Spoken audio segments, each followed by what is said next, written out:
gaskiya ne mutumin nan wallahi ka je birni ka zama fresh boy ka zama aje ai duniya ne nake ga maka Allah yau ni ma abin nan dina ne bari sai nan gaba sai ka da girma zan je da kai alwaran mutum wa nake ji ba wata hammar ne bane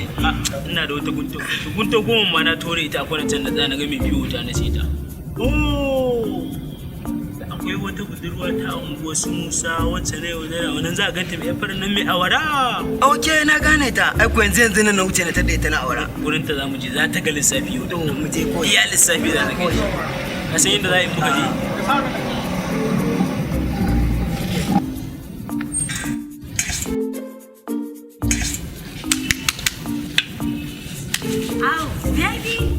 baby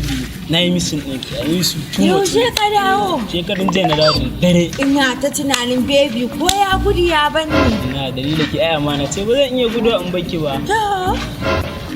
na ga kin yi kyau kin ƙara haske nan ƙawata tana da cewa wai yaudara ta za ka yi ba aure na za ka yi ba da rabu da wannan yan bakin ciki ne daman ba ta so na baby ba ta so na wannan na gani aiko za ta sani ko ba wannan mai gajeren hancin ba ita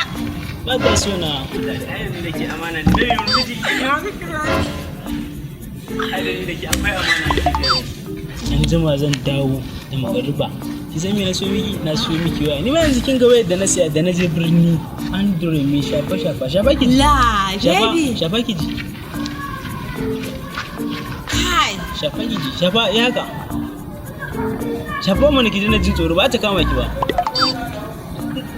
yaushe aka karantawa an jima da daddare zan dawo ina dawowa zan kawo miki za mu je baby bye I miss you baby sai ka dawo kai ye za mu zo mu ci fati ke muke san wani abu ba kawaliya yanzu baby na ya bar wajen nan wannan dan mammako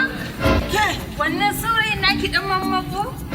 baki da hankali ya je birni ya siyo mun waya ban baki labari ba dubi kina can garin soyayya sun cinye miki awara a cikin kwado